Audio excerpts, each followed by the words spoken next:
Welcome back to the Army, soldier. They decided to update Gears of War with some new school graphics, and it's a better looking game, that's for sure, especially in the cutscenes. They ditched all the old models and they kind of rebuilt them from the ground up.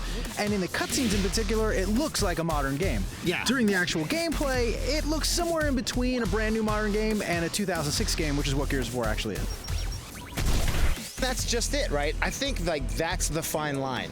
We don't need to make it look as good as the new Gears coming out. We just want to make it look like it's a better version of the original version because we don't want to show off what we're holding out for the new Gears of War game. Well, we also don't want to make it look that good because we don't really care to make it look that good, because the only people who are really going to be interested in this game are die-hard Gears of War fans who want to play the multiplayer on their Xbox One. Or maybe the people that didn't get a chance to play the original Gears of War. Maybe there's some 10, 12-year-old gamers out there who were like 5 or 6 when this game came out. I guess there might be a couple people who didn't play Gears of War. And let's talk a little bit about what the original Gears of War is, what it meant. Let's get some fire on those locusts! Right. This was all about bromancing.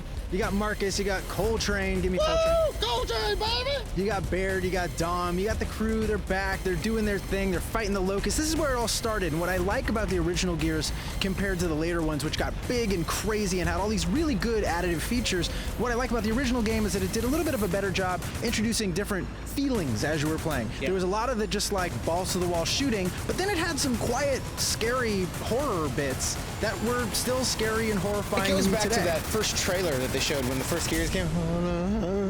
And I find it kind of funny, I find it kind of sad. It was like such a touching little trailer for this brutal game where you're just going around and blowing up aliens. And then they even remastered that trailer, so you can go in and check that out. That essence of that trailer is one of my favorite video game trailers of all time. Yeah. But that captures what Gears of War is. There's all this craziness going on, but still there's this peaceful, sort of quiet time going on in the background that might not be too in the front of everything, but eventually you'll come across and get the part of this story, and you're getting hooked on all these characters, who they are, why they are these giant personalities. Yeah. And these characters do have personality that does last throughout a few Gears of War games. I mean, sort of. I mean, they're all like testosterone-fueled maniacs who shoot things. That's how the future is, man. I think the third Gears of War game is where the emotion really starts coming into play. I remember we reviewed the third Gears of War, and we were like pretty sad at the end of that thing. There was a lot of intense things that happened. I don't want to give anything away, but a lot of people died. This game doesn't harness any of that because you're just meeting all the characters. So there are some deaths, but you don't really care because you don't really know those characters anyway. What really struck me, in addition to how good the game looks, and it does look a lot better. It's running at about 30 frames per second in the campaign. What I also really liked was that this was the first time we got to use that awesome cover system, which became just as ubiquitous a system as you're going to find in video games. And it still works. You can still run into cover and shoot guys. You know, the gameplay is still intact here. Just an older game with an older multiplayer. What really killed me with this is that it's called the Ultimate Edition. You cannot put out another one. This is the Ultimate Edition.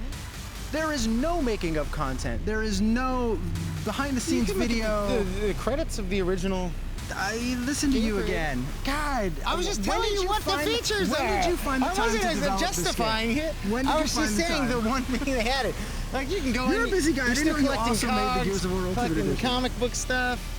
This is what I'm saying. Like, if you're gonna put together these old remasters, and we've played a bunch of them recently, the ones that I'm interested in are the ones like the Rare Replay that give you all kinds of content. These are old games, man.